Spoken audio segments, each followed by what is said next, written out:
This is a room full of people who care a lot about our community and our Commonwealth. And so I would love to just have a discussion and really take the conversation wherever you would like to go. So I'm not just going to filibuster for a long time, which is what politicians usually do. I'm not just going to preach about, whatever this or that. I'd really like to focus on your questions. But let me just start with a few comments, I guess I should say, about what's going on in Washington and around the world, because if you haven't noticed, there's a lot going on.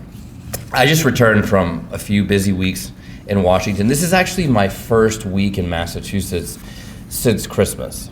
So I've been down in Washington a lot, traveling a lot for the China Committee and the Armed Services Committee, really trying to address a lot of different problems in the world. Since it's top of mind for a lot of people, let me start with a few comments on the conflict in the Middle East. Now, most people in my position would not start there, would not even get into it because it's so divisive. But I think there are actually a few principles that we should all keep in mind, principles that we should all be able to agree on, that should really guide our approach to how we're thinking about resolving this. It's been 171 days since the barbaric terrorist attacks of October 7th. And of course, since then, about 31,000 people in Gaza have died in the ensuing assault. But here are what I would say are four principles that should guide our thinking about what to do next. One, Israel has a right to exist and an obligation to defend itself. Two, neither Israelis nor Palestinians will ever be safe if both are not free and secure, which is why a two-state solution is imperative.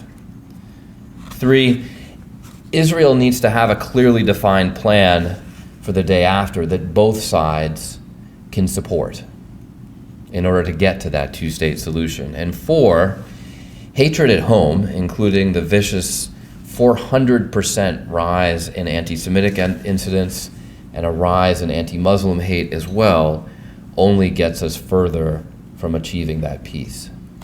Now, thank you. Look, those are four things that really shouldn't be controversial, and yet it's amazing when you read the newspapers how many people are just on one side or the other.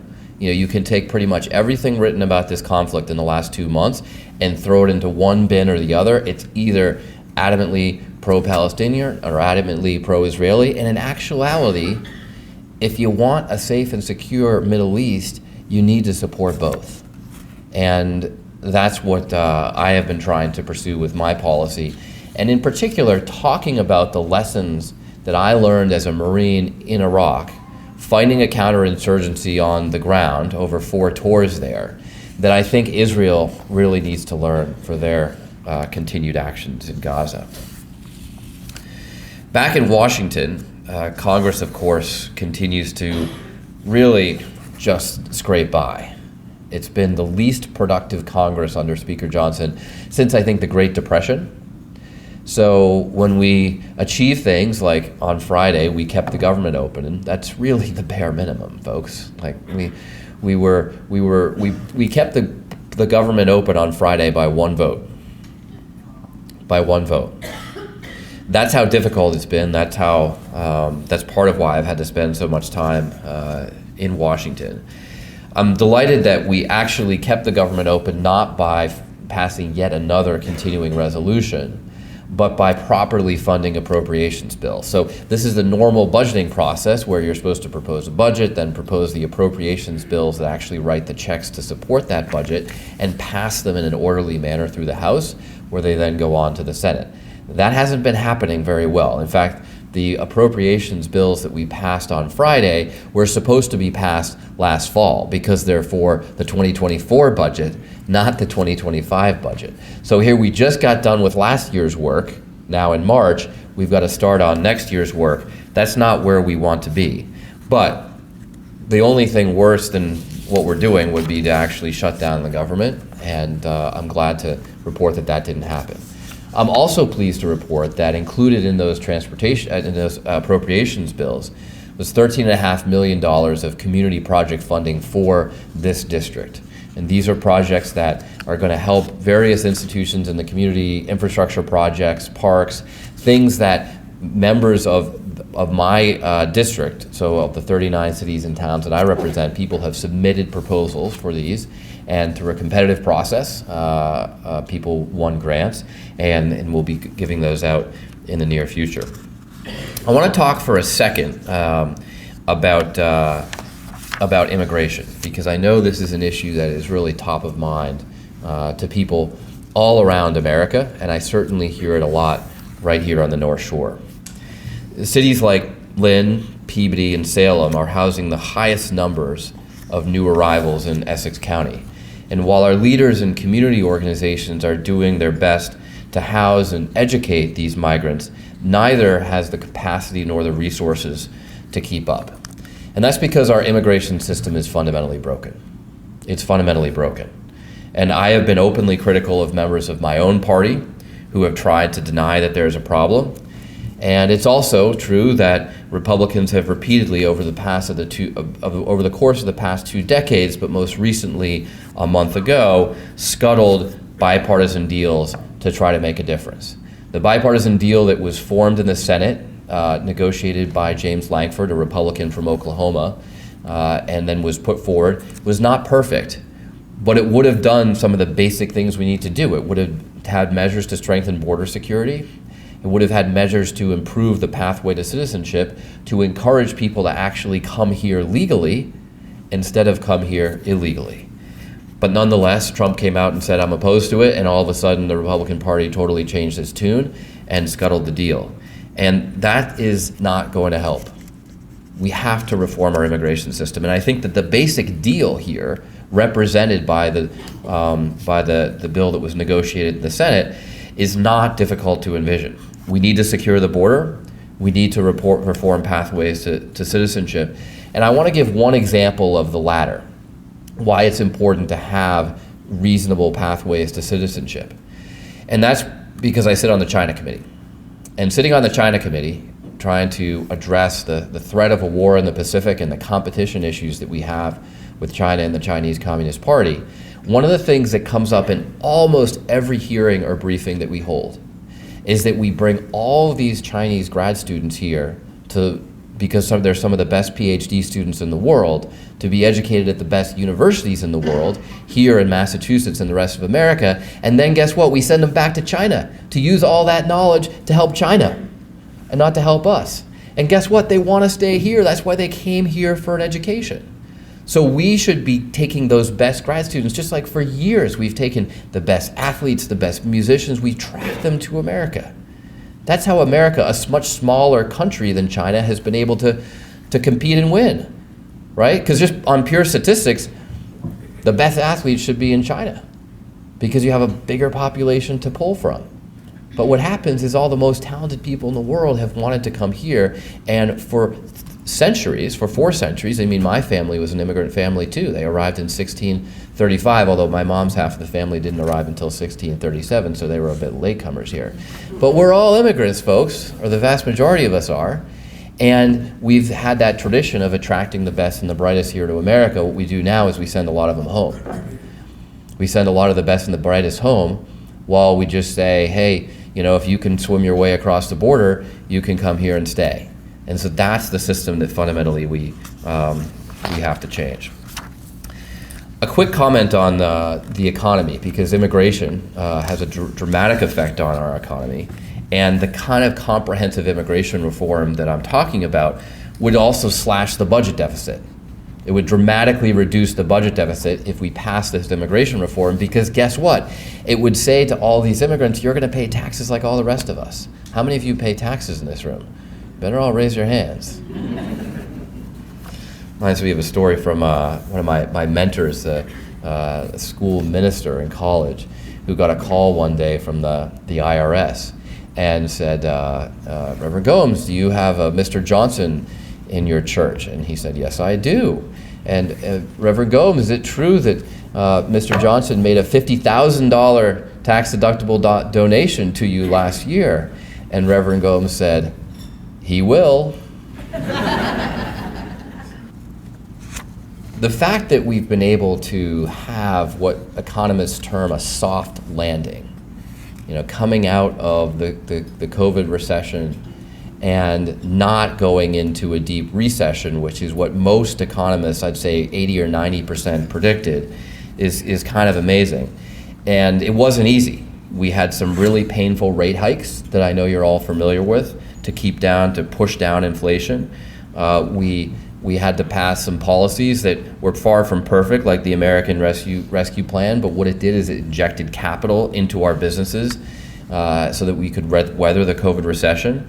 And while those policies haven't been perfect, the US economy grew faster than any other large economy last year by a wide margin. Note that we outgrew China, which hasn't been the case for a couple decades. And that's because, look, the policies weren't perfect, but they did a lot of good to help. And when you compare them to COVID recovery policies literally everywhere else in the globe, we did pretty well. Final comment on infrastructure and transit. How many of you saw the disaster in Baltimore today?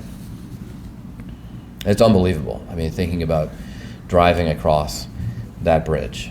I mean, I was just trying to envision, I don't know why I went down this deep, dark hole, but what I would do if I were driving across that bridge with my two little girls in the back seat, strapped into their car seats, right? And how would I possibly think about trying to save them?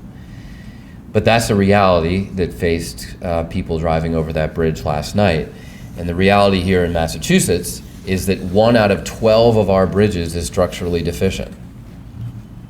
And actually, we've invested a lot more in our highway system in the last 50 years than we have in our rail and transit system.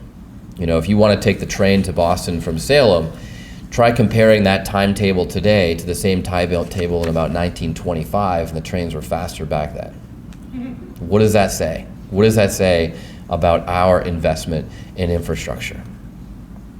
We have a lot of work to do, and I've been working with the Healy administration, with Philip Eng, the new administrator of the MBTA, and others to really try to bring ourselves into the 21st century.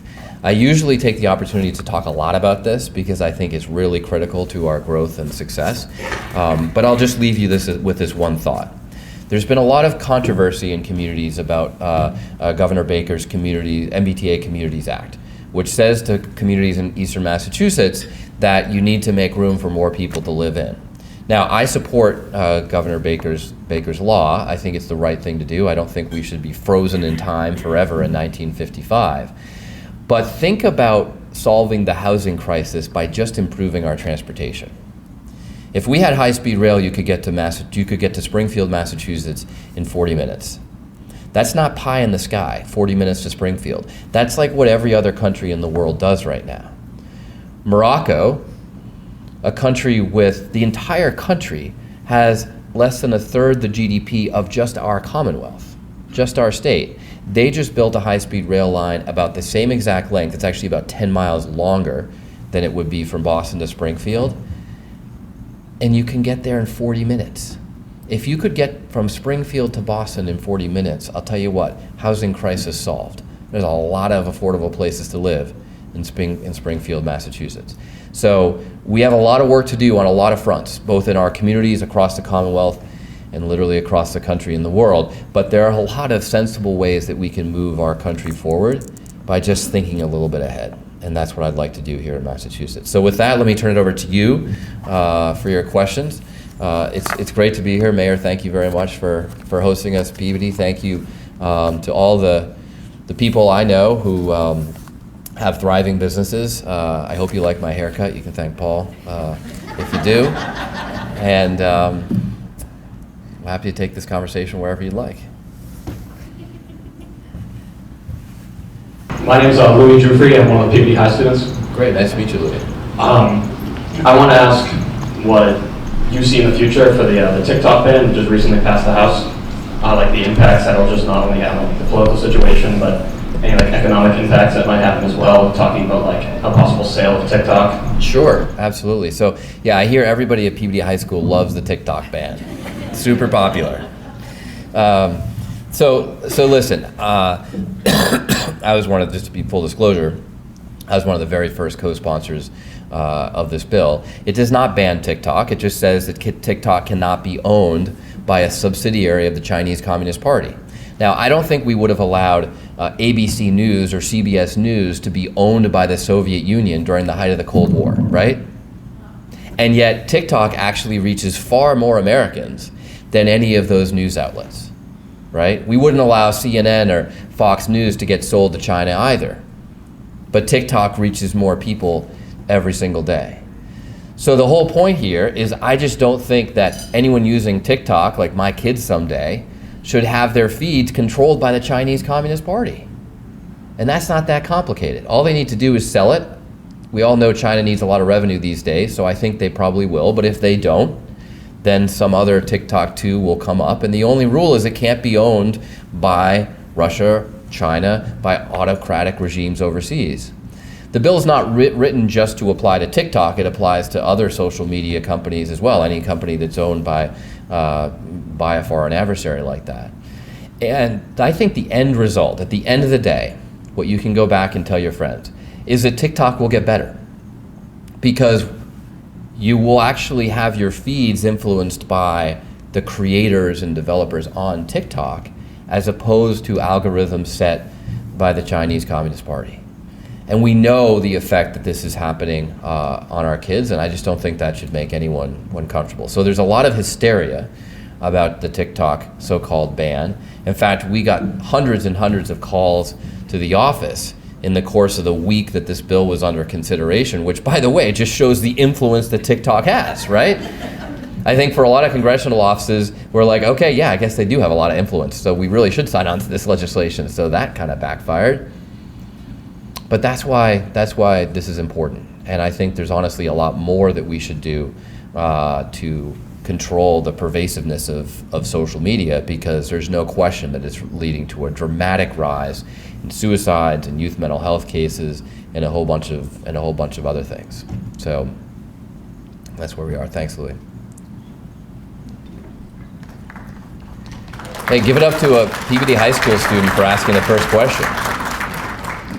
We know that all of the social media channels are using it in such a way to spread misinformation, influencing our electoral policies and everything. Is there anything that you are considering to make sure that we can kind of, cut down on that misinformation that's being spread out right now? Yes, it's a great question. The question, if you couldn't hear it, is about misinformation on social media. And this is a very difficult topic, because people don't want, the government to act as a censor, right? And I understand that. We are a country founded on a core principle of freedom of speech. But at the same time, you're right. I mean, if you have disinformation out there, especially when it comes from Russia or China, trying to influence the next election, that's a real problem, right? And that's foreign interference in elections. Another principle that we've said, way back when France was trying to pay off US politicians, we said, no, we're not going to allow that here in America. So trying to strike this balance has been a real challenge. And some people say, Seth, I don't think that elected officials should have any influence over this. So all the bills that, set up commissions and things like this to address this issue, they oppose. And yet the way it's done right now is by a whole bunch of guys at Meta sitting in a dark room with no accountability whatsoever to any of us, not to us, not to you, making these decisions on their own. So I think that's a worse solution. So I don't have the perfect prescription here, but I will tell you that just my principles here, I do support efforts to try to address this in a totally nonpartisan way, because I do think it's a problem. But walking this line between preserving free speech, making sure the government doesn't act as a censor, and yet saying, hey, we ought to have some accountability to the system, which has none today, is a real challenge. A lot of this, though, does really come back to our kids. I mean, how many of you have kids who use social media? I mean, mine are 3 and 5, so I'm grateful that they don't. Although, they see what's going on and they watch their parents and everything using our phones. I try very hard not to use my phone in front of them, but like even then, like they get the impact. And when you look at the statistics of the rise in youth mental health issues as probably the prime example, it's directly connected to addiction to social media. So this is a real problem in America, and I don't think that our society overall is way better off just because people are addicted to their phones. Does anyone want to argue with me on that? I'm honestly happy to hear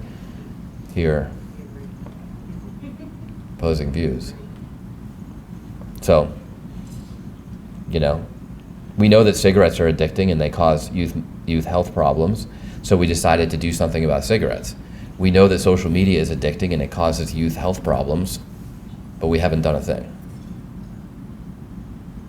So, great question.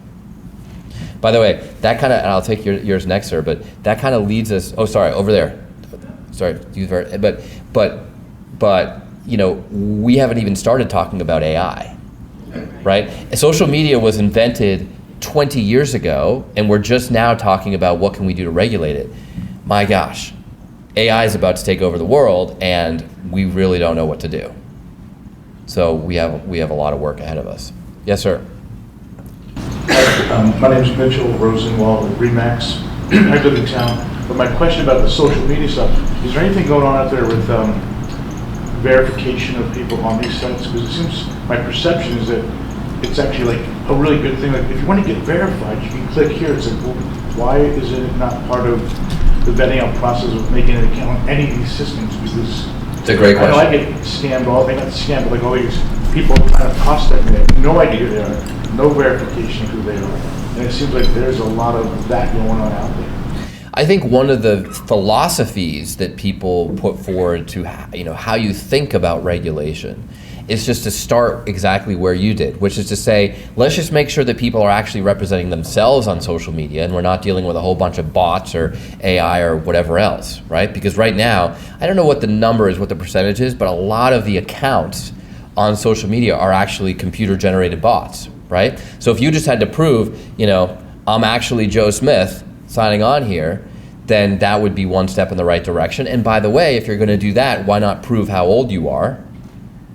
So that there are some, again, people think it's draconian to say, well, the internet age is 13 right now. We're talking about raising it to 16. What does that mean for 14 and 15-year-olds?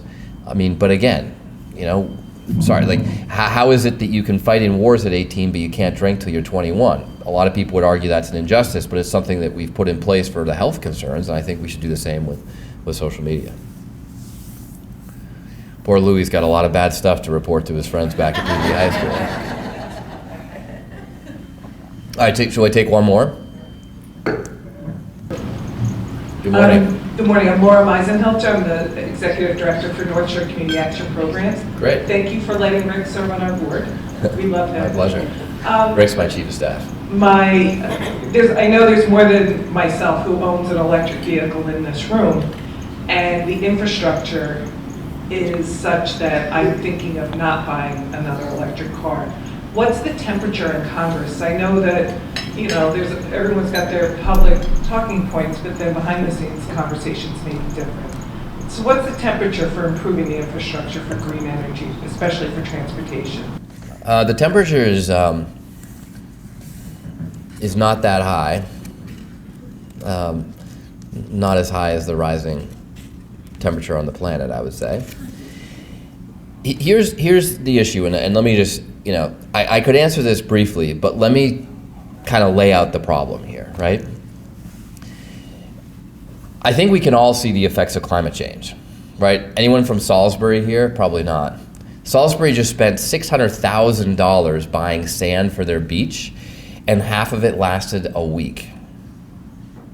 Literally, $300,000 out with the next storm, which happened to come less than a week after they had dropped this sand off, right? Climate change is real. It's affecting our economy. It's affecting our businesses. It's going to cost us a lot, because we could have dealt with this. We could have started dealing with this at least 20 years ago and mitigate the effects. But because people are like, no, I don't believe in climate change. I don't believe in science. I'm happy to fly in an airplane. That science works for me. But when the same scientists say climate change, no, we don't believe it. Okay, well now it's all costing a lot more because we didn't deal with it back then. We have to deal with it now, and it's going to be a huge hit on our economy, actually, because we're going to have to mitigate for all these effects that are impacting communities literally all across the world, but we see it especially right here on the North Shore because of rising sea level, right? And so there are a lot of different proposals out there for how to now, after the fact, 20 years late, start dealing with this problem. One of which is, hey, we'd be saving a lot of pollution if we got people in electric vehicles. But there's a couple of problems with that. One, if you're still producing the power with fossil fuels, then you're not saving as much. You save some. There's some science in there, but like you're not saving as much as you'd like. So let's make sure if you are going to charge your electric vehicle, you're actually plugging into a carbon-free source. The second issue is, has anyone had to deal with traffic in Massachusetts in the last 10 years? Electric vehicles do nothing to address traffic, right? If we all had electric vehicles, then we'd go sit out in the same traffic jam on the way home. It would just be silent. And sure, silent traffic jams are better than noisy traffic jams, but it doesn't really solve the problem. So what we really need in our transportation systems is not a whole bunch of people driving electric vehicles, although that's great if you want to. It's other options. It's getting to Boston faster by train than you can drive, so you actually want to take the train as opposed to just taking the train because the traffic's so bad, right? And so when we think about what we should subsidize in the US government, the current administration is spending a lot of money subsidizing electric vehicles, saying, hey, we're going to give you several $1,000s if you want to buy an electric vehicle. I don't think that's really the best way to address the climate crisis. It does nothing to address our transportation crisis, and it tends to go to the people who can afford an electric vehicle to begin with. In fact, it will probably increase car ownership because some people will say, you know what, I didn't really need a second car, I didn't need a third car, but now I got this free money from the federal government, so why not go buy a Tesla, right?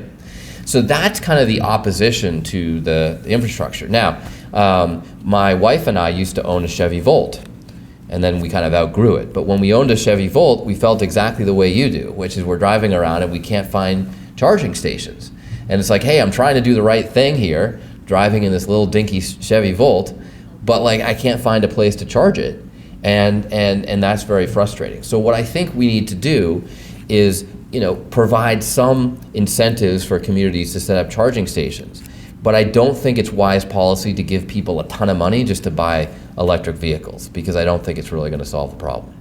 So that's probably a longer answer than you bargained for, but that's how I look at the problem. And as a result, there are Democrats like me who are concerned about whether this is the right policy. There are Republicans who are just pro-oil and are totally opposed to it. And as a result, there's not a lot of interest right now in doing a lot to improve this, but we're clearly moving in the direction of more charging stations, and there is a lot of charging station money included in the bipartisan infrastructure deal, so you will see that coming online in the next few years, even if current sentiment is not so positive.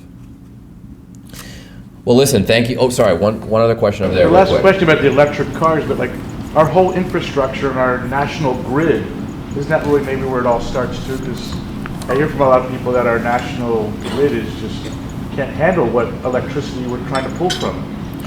Well, look, if you really want to get into it, this is why I'm pro-nuclear, and I have been for a long time. And when I came into office, I got all kinds of hell from the northeast part of the district because people were anti-Seabrook or whatnot. But it is the largest source of carbon-free power existing today. And to your point about the grid, we don't have to rejigger the grid to be able to handle it.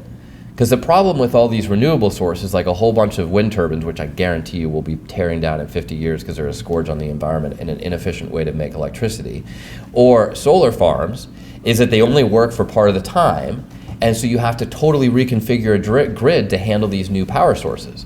Where if we just plugged in nuclear power stations to the existing grid, it would be fine. Now, we'd still have to improve grid capacity because we're just using more electricity than we ever used to, and partly that's the AI revolution and just using more computers, partly that's electric vehicles, partly that's just because people are getting heat pumps and things in their homes.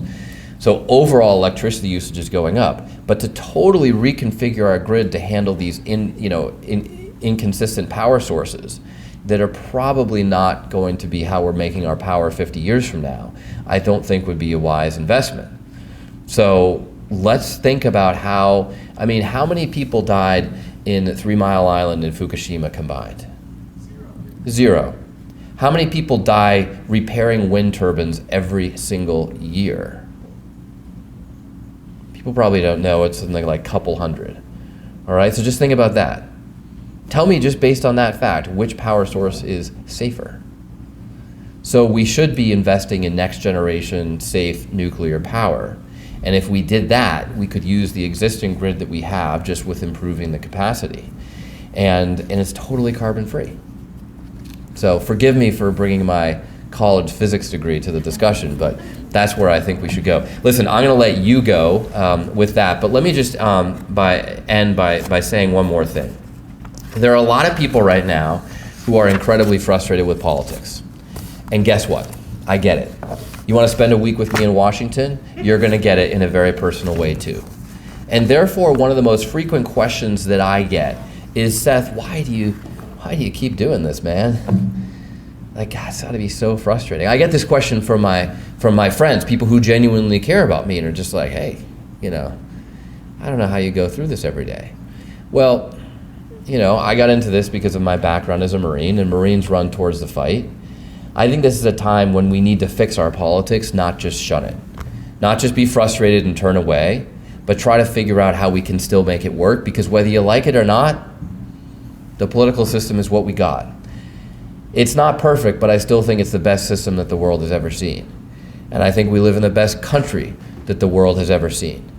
But I'm not someone who's just going to sit around crying about it. I'm someone who's going to try to go to work every day, trying to make it better. One of the things I've been doing to try to make it better is also just get better leaders into Washington. And I have an effort called Serve America that recruits other service veterans, not just military veterans, by the way, but Peace Corps, Teach for America, City Year, national service veterans, people who've done something to, Louis, this is for you too, figure out a way to give back to this great country that we live in. Taking a few years before college or after college to just serve America in some way. And it turns out that people who understand what service is all about, because they've done it on the ground, they tend to make better people in Washington. People more willing to take that politically courageous vote to do the right thing instead of just doing what their party or their extreme political base tells them to do. So I'm going to keep doing that too, because this is a time when we need better people in Washington.